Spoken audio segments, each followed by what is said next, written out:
What's going on, guys? I'm Steve. Welcome back to the channel. Welcome back to another video. If it's your first time stopping by the channel, hit that subscribe button. Trust me, you won't regret it. You're a returning subscriber as always, guys. Welcome back. And I do appreciate the support. Guys, I appreciate you guys sticking with me. I'm sorry for the late upload tonight. I was out buying a car, and you know how it is with paperwork, and it's a headache trying to buy a car. But this story I want to talk about today is about karma and doing things to people and doing whatever you want, victimizing folks and taking whatever you want and feeling as though the world owes you a big favor and saying a F you to everybody else. It has consequences. Such is the case of this story. You see this young man up here? This is 25-year-old Charles McDaniel out of Fulton County, Georgia. This guy is a career criminal, has been in trouble multiple times with the law, up to 150 police interactions in his young adult life. 150 police interactions. This guy right here is proof that when I tell you, you don't worry about people sometimes, you let life take care of him. And what? Life took care of him by taking his life from him. I said before, a lot of us are on a speeding train headed towards nowhere. A brick wall. Mr. McDaniels hit his just a little bit earlier than some of these people out here. I'm going to play you this video clip. It's going to be beyond belief.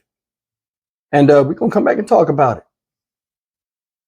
Take a look. A career criminal who became a familiar face to Atlanta police died over the weekend in a violent crash. Channel 2's Michael Seiden has more from West Midtown, where police say the 25-year-old was committing multiple crimes before his death. He's a convicted felon accused of being a member of DFW, or Down for Whatever, one of Atlanta's most notorious gangs. But tonight, the Fulton County Medical Examiner's Office has confirmed that 25-year-old Charles McDaniel has died after he crashed this BMW into an unoccupied car before slamming into a tree in the city's historic West End neighborhood.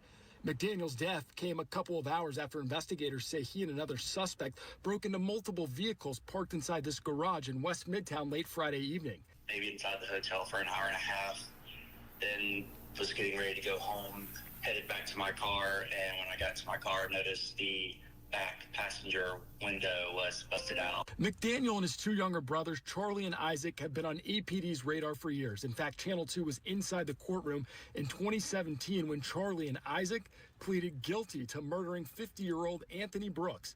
They were each sentenced to 45 years to serve 18 years in prison. Prior to their convictions, both teens had racked up more than 100 interactions with police.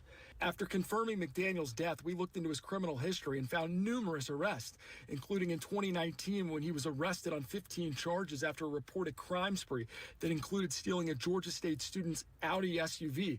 I don't wish anything bad on people. You want them to learn their lesson. But yeah, I mean, that right there tells you that there is such a thing as karma. And that was Michael Seiden reporting. This afternoon, we learned that before that deadly crash, a warrant had been issued for McDaniel. Police say the mother of their 4-year-old child accused him of beating her and attempting to stab her with a pair of scissors. Guys, that was the news story, and you got to forgive me. I forgot to plug up and charge my lav mic, so if my audio is a little bit wavering, I'm sorry about that. This story right here is honestly nothing new to me. I know people that are like this. Can't get out of their own way. This guy is 25 years old. Had over 150 interactions with police. Had a warrant at the time he was found dead, crashed in the car, playing Grand Theft Auto in real life. He had a warrant for fighting his baby mom and trying to stab her with scissors, all the while having a 4-year-old child. Said he was a member of DFW, a gang called Down for Whatever. Now you're dead for whatever. See how it goes? I don't understand how people just are so reckless with their lives and don't want to do better. They talk about it, but just can't get out of their own way, like I said before. Another thing I think the justice system is a joke. And they want these criminals out there so they can create havoc in the black community. I honestly do. 2007, you was convicted, you and your brother, of shooting somebody in a store or a gas station my age, a 50-year-old man. It's 2023. How are they out and about and running around? Makes no sense. You pled guilty to it. Sentenced to some years. Why are you out? Y'all see the game? I'm telling you, there's something out here that wants these people running amok in the community. And I think a lot of it has to do with a lot of the 1% out here that want to be in control of things. They capitalize off the foolishness that we do in the world, and especially to each other. Anytime you commit a crime and you get sent to county jail, a lot of people don't know, the longer they keep you in there, the more money they get. The jail gets.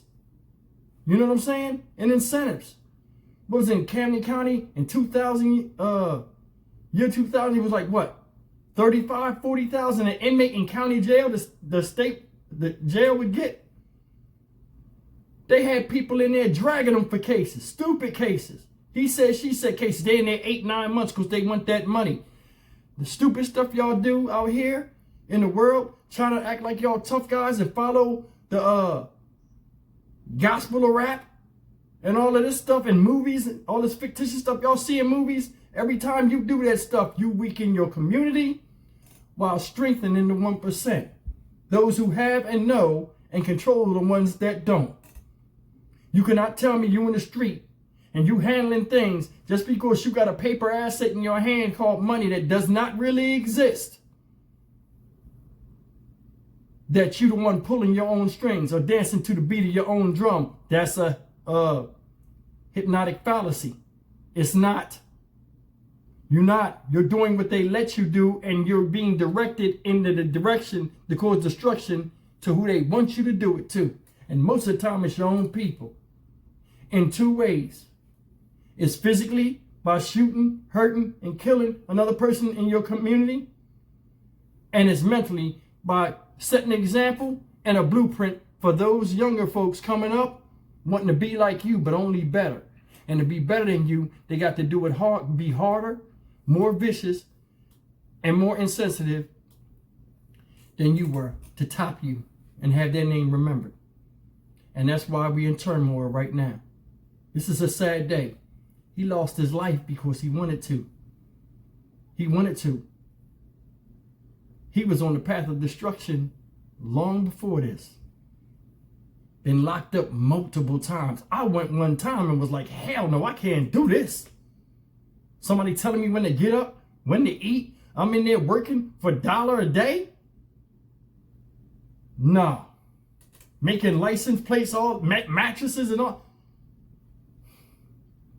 I don't understand it. He had a baby as well. We see this a lot. Got a kid.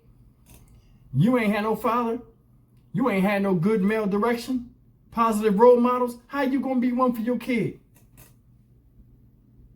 The cycle continues. I feel nothing for this. I feel nothing. This is a broken dude. These girls out here chasing these bad boys, it always ends in one way. Either they dead, you dead, your kid's dead. Well, that ain't one way, but it's multiple ways. Or he in jail and you got to tag along.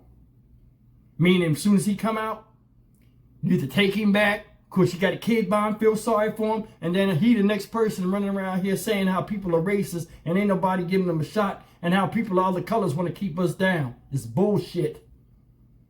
It is. We got to wake up.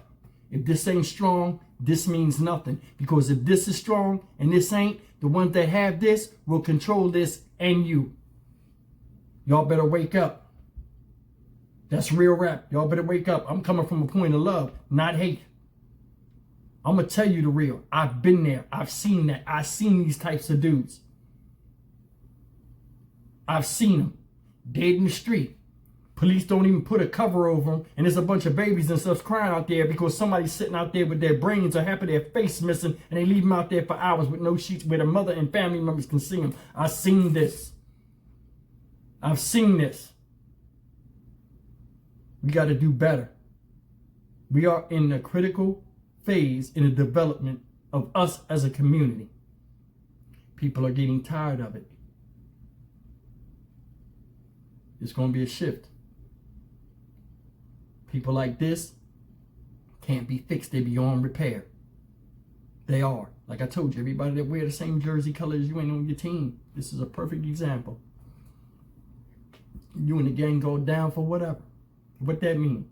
We're going to rob old ladies. Why? Because we down for whatever. We'll shoot in front of kids and hopefully, and maybe even hit them. And we don't give a fuck because we down for whatever.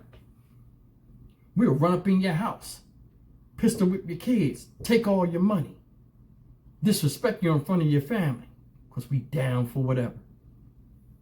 Give me a fucking break. I'm Stock Market Steve for the Dynamic Reason channel. As always, like, comment, share, and subscribe. And I'll see you guys in the next video. Take care.